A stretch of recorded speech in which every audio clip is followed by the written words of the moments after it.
हरि गाओ मुबारकबाद मैं वारी जाऊं, गाओ मुबारकबाद मैं वारी जाऊं, गाओ मुबारकबाद मैं वारी जाऊं, मुबारकबाद मैं वारी जाऊं, पंचम के दरबार मैं वारी जाऊं, गाओ मुबारकबाद मैं वारी जाऊं। सिंहासन पे बैठी हैं सही साफ करती हैं, आसन पे बैठी है सही साफ करती है, सिंहासन पे बैठी है सही साफ करती है, आसन पे बैठी है सही साफ करती है, प्रजा की सुनती है पुकार मैं वारी जाऊं, आओ मुबारक की बात मैं वारी जाऊं, आओ मुबारक की बात मैं वारी जाऊं, मुबारक की बात मैं वारी जाऊं, चम के दरबार मैं वारी जाऊं, आओ मुबारक की बात मैं वारी जाऊं। तक सूरज चांद रहेगा रानी जी का नाम रहेगा, तक सूरज चांद रहेगा रानी जी का नाम रहेगा, तक सूरज चांद रहेगा रानी जी का नाम रहेगा, तक सूरज चांद रहेगा रानी जी का नाम रहेगा, खुशियां मनाऊंगी हजार मैं वारी जाऊं, आओ मुबारक की बात मैं वारी जाऊं, आओ मुबारक की बात मैं वारी जाऊं, आओ मुबारक की बात मैं वारी जाऊं, चम के दरबार मैं वारी जाऊं, आओ मुबारक की बात मैं वारी जाऊं, गाओ मुबारकबाद मैं वारी जाऊं। राजमाता की जय हो, राजमाता की जय हो, राजमाता की जय हो।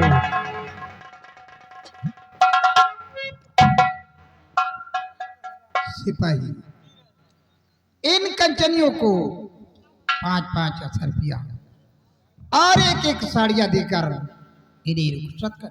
जय श्री अभ्या राजमाता। कंचनियों एक एक बारी बारी से राजमाता को आदाब अर्ज करते हुए अपना अपना इनाम लेकर राज दरबार से रुखसत हो जाएंगे।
बेटा जौहर सिंह कहिए माते।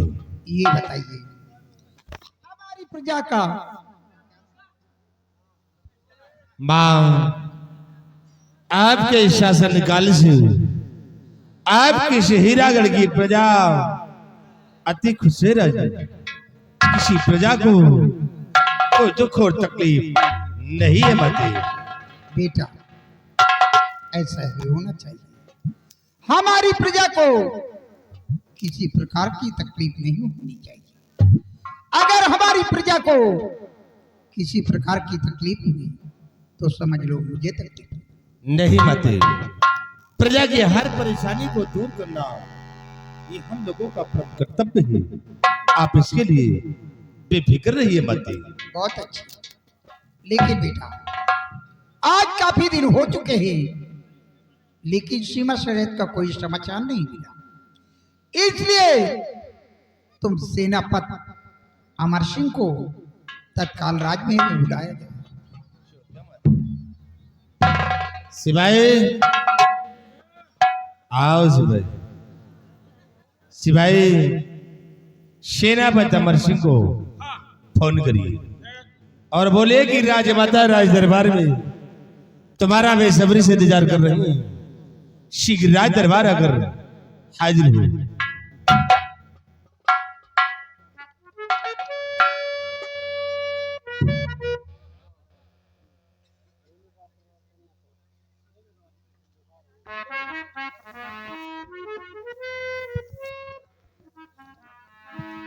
साहब का नंबर लाओ। साहब का नंबर तो हमने आपको दिया था। हमका कबड्डी हो यार, पॉकेट में देखिए। हमें ला कहाँ है? चलो उल्टा सीधा मिलाई तो है घर का जाई और का हो। तुहान मातारी उठा ली तो 1 घंटा कम से कम बतला। नंबर मिलाओ, देखो कहाँ जाता, फुर्सत गन को न जा पाए। कवरे नहीं ना 3 खूंटी हो तो काम हो। खूंटी न पकड़े तो खूंटा पकड़ा। खूंटा तो तुम्हारे अम्मा का पकड़वाओ।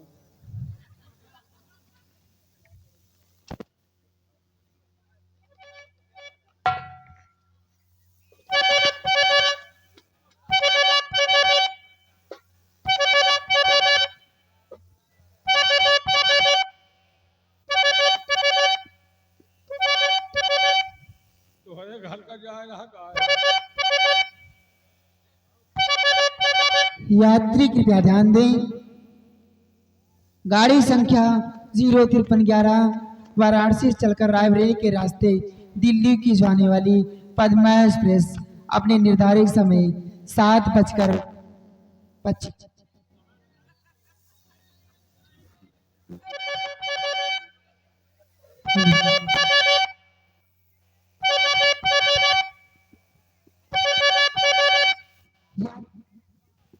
यात्री कृपया ध्यान दें, वाराणसी से चलकर रायबरेली के रास्ते दिल्ली को जाने वाली पद्मा एक्सप्रेस अपने निर्धारित समय 7:25 पे जा रही है।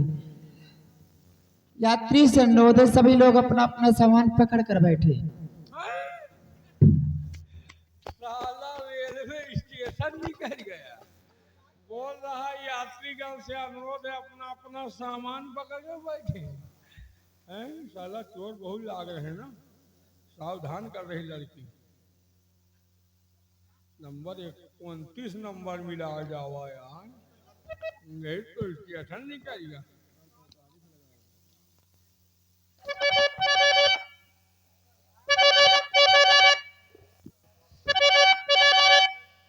हेलो, हेलो,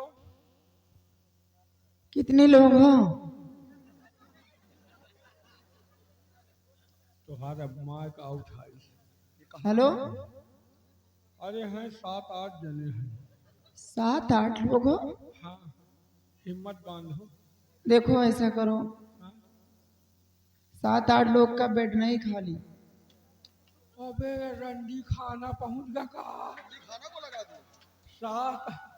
7-8 लोग का बेड नहीं खाली, तो फिर ऐसा करो, हाँ 1-2 लोग हो तो पीछे वाले कमरे में एक है खाली एक बेड, और पीछे से आ जाओ।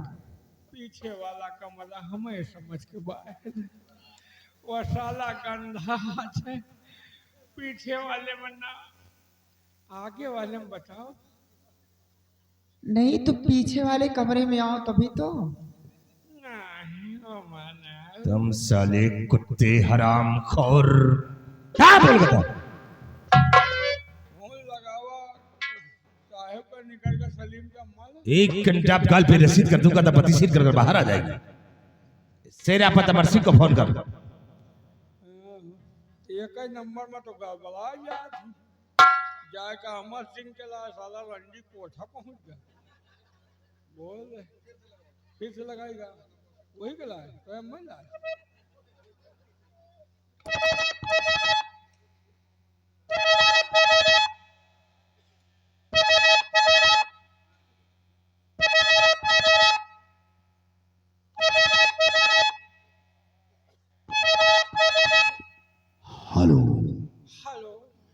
हाँ कौन? मैं राज दरबार से मोहनचवा सिपाही बोल रहा हूँ। आप कौन? सेनापति अमर सिंह। जैन साहब। जय हिंद। साहब आपको राजमाता राज दरबार में याद किए हैं। जितनी जल्द हो सके आप राज दरबार में आकर हाजिर हों। कोई जरूरी काम? जी सर, कोई जरूरी काम है इसलिए आपको बुलाया गया है। ठीक है, राजमाता से बोल दो।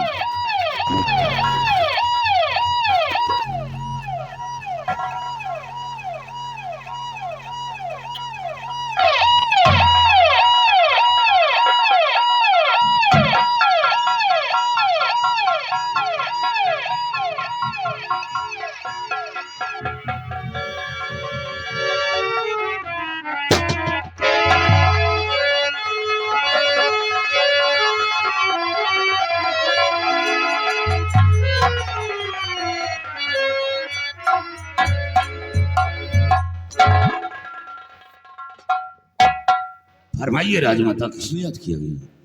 अमर सिंह, आज मैंने तुम्हें कुछ जरूरी काम से बुलाया है।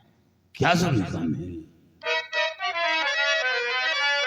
सीमा पर क्या हो रहा बतलाओ तत्काल।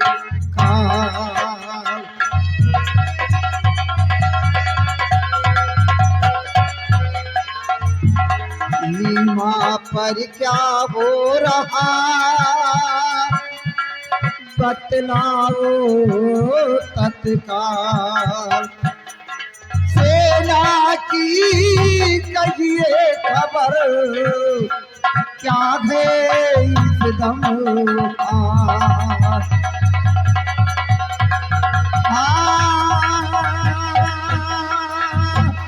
सेना की कहिए खबर क्या है इस दम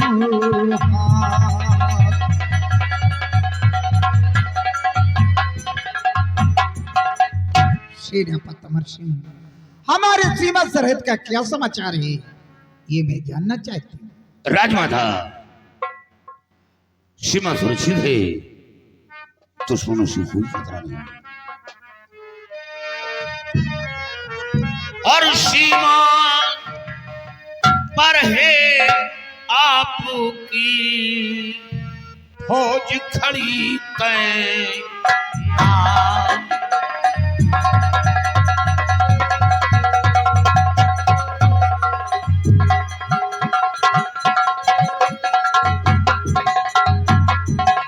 सीमा पर है आपकी फौज खड़ी तैनात और आ करके मुझसे भिड़े भाई किसकी है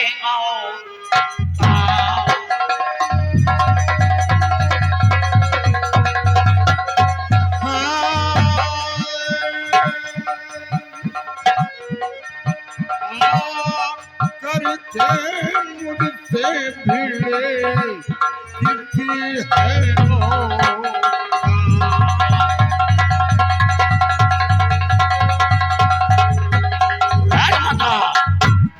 जब तक सीमा पर कार्यरत हूं, किसी दुश्मन के अंदर वो ताकत और साहस नहीं जो मुल्क की तरफ कदम बढ़ा सके।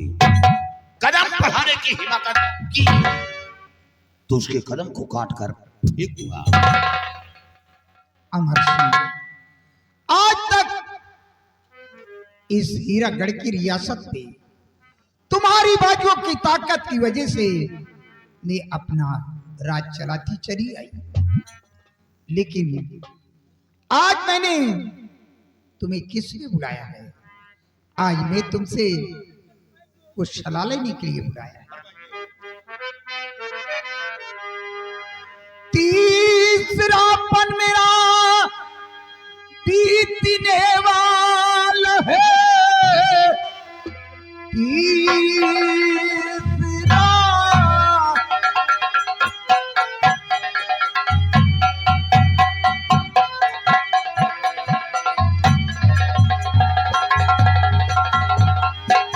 तीसरापन मेरा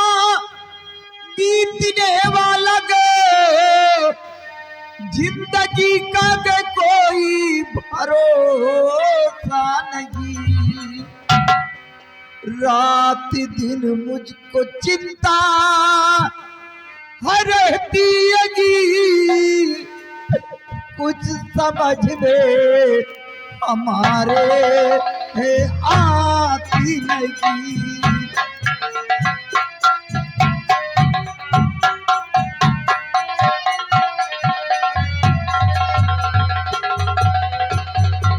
रात दिन मुझको चिंता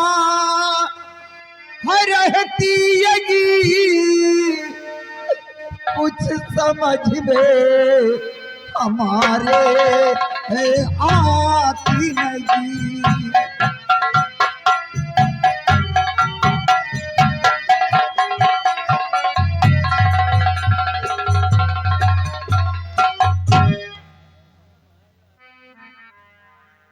राजमाता,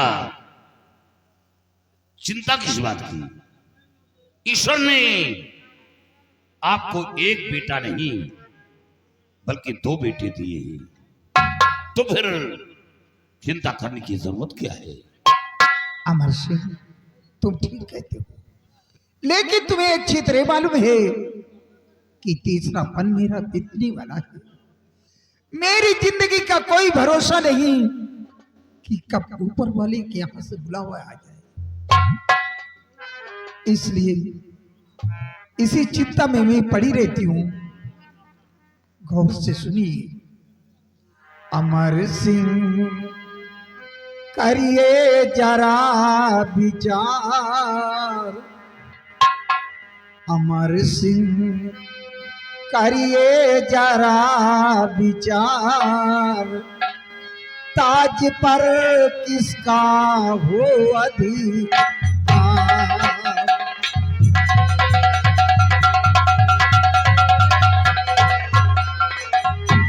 अमर सिंह करिए जरा विचार,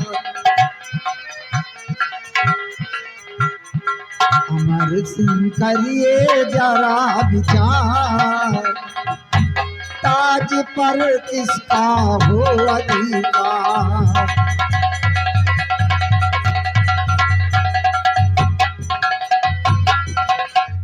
बेटा जौहर सिंह मेरा या नाहर सिंह बलवान, ताज पिढ़ाऊं मैं किसे जो शासक बने महान।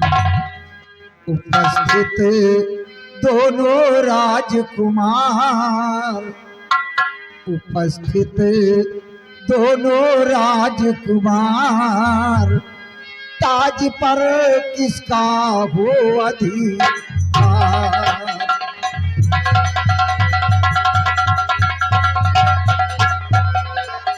बेटा जौहर सिंह मेरा या नाहर सिंह बलवान, ताज पिन्हाऊं मैं किसे जो शासक बने महान। उपस्थित दोनों राजकुमार, उपस्थित दोनों राजकुमार,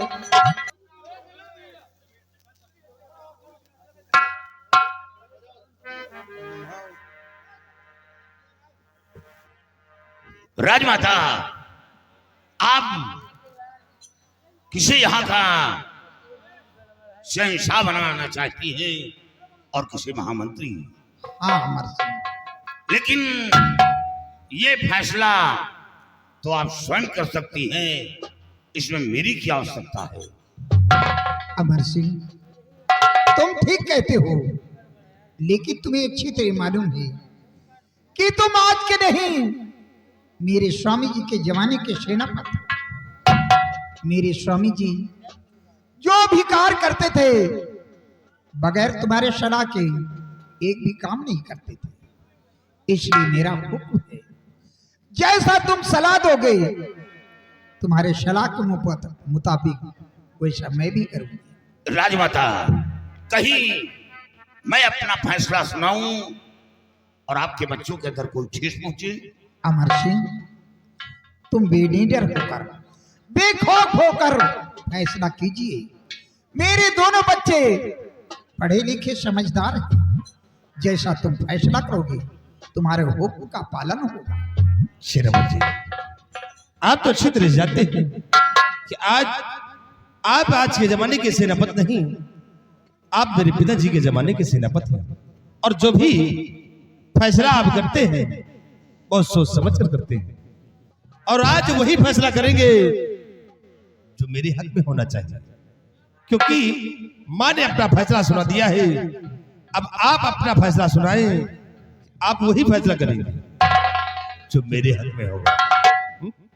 वही फैसला करेंगे ना राजकुमार, मैं वही फैसला सुनाऊंगा। हाँ, क्यों नहीं, जो करिए, आप अपना फैसला सुनाइए। और रानी जी सुनिए मेरा विचार, रानी जी सुनिए मेरा विचार, ताज पर नाहर का अधिकार।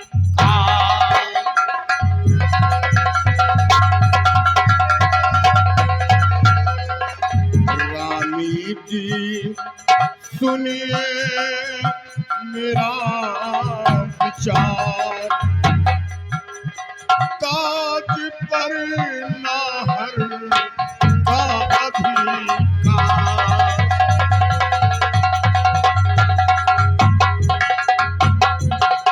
छोटा बेटा आपका धैर्यवान कुर्बान, राजगद्दी पर बैठे तो मिले बड़ा सम्मान। रानी जी करिए नहीं आबाद, ताज पर नाहर का अधिकार।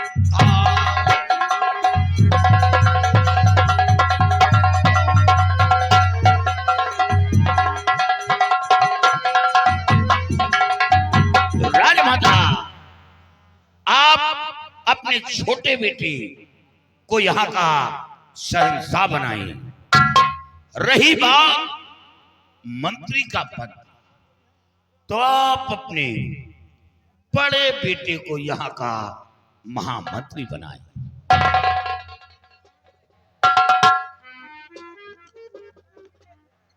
सेनापति चाचा जी, आप तो मेरे पिताजी के जमाने की एक वफादार सेनापति हैं, और मेरे पिताजी भी अगर राज्य का कोई कार्य करना होता था तो सबसे पहले आपसे सलाह लेते थे। और उसी तरह हमारी माताजी भी अगर राज्य का कोई भी कार्य करती हैं तो सबसे पहले आपसे सलाह लेती हैं। और चाचा जी सोचिए, हम लोग आपको कोई गैर तो समझते नहीं, हम लोग आपको अपने परिवार का एक सदस्य समझते हैं। इसलिए अगर कोई भी कार्य करना होता है तो सबसे पहले आपसे सलाह ली जाती है। और चाचा जी, आपको मालूम होना चाहिए कि पिताजी के ना रहने के बाद ताज और तख्त का हक मेरे बड़े भाई का होता है, फिर भी आपने ये फैसला हमारे पक्ष में ले लिया। राजकुमार, आपने ठीक कहा कि पिता के न रहने के बाद ताज और तख्त का हक बड़े भाई का होता है, लेकिन सर पर ताज रख लेने से, सिंहासन पर विराजमान होने से वो शहंशाह नहीं होता, बल्कि प्रजा का भार शहंशाह के ऊपर डिपेंड करता है। आपके बड़े भाई के अंदर वो काबिलियत, वो सहनशीलता, वो बुद्धि नहीं है, ये राज चलाने योग्य नहीं है। सोचिए कि आप छोटे हैं, आपकी शादी हो गई, बहू आ गई, बहू की गोद में ईश्वर ने एक मुन्ना दे दिया और आपके बड़े भाई कुंवारे घूम रहे हैं, इनकी शादी क्यों नहीं हुई? सोचिए, नहीं आज सिंहासन पर विराजमान होती, इसीलिए महाराज ने इनकी शादी नहीं की। और राजमाता, मैंने अपना फैसला तो सुना दिया, अब आगे मर्जी आपकी है। आपके दोनों बेटे हैं, जो चाहें सो करें।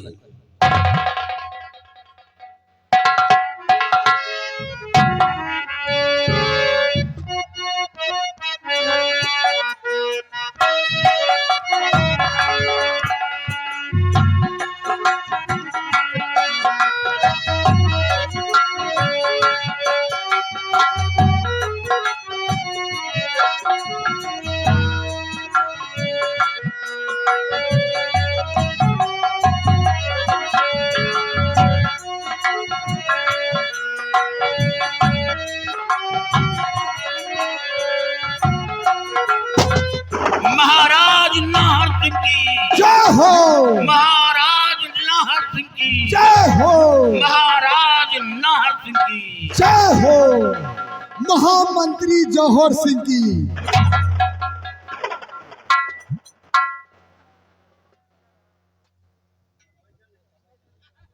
अमर सिंह, जाओ, मैं तुम्हें छुट्टी दे रही हूं। जाकर अपने बंगले पे आराम कीजिए।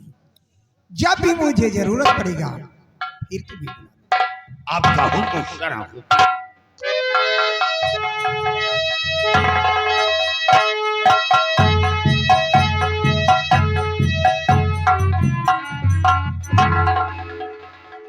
बेटा, आज से तुम्हारा छोटा भाई नाहर सिंह यहाँ का सम्राट है और तुम्हारा फर्ज यही है कि अपने छोटे भाई के हुक्म का पालन करना,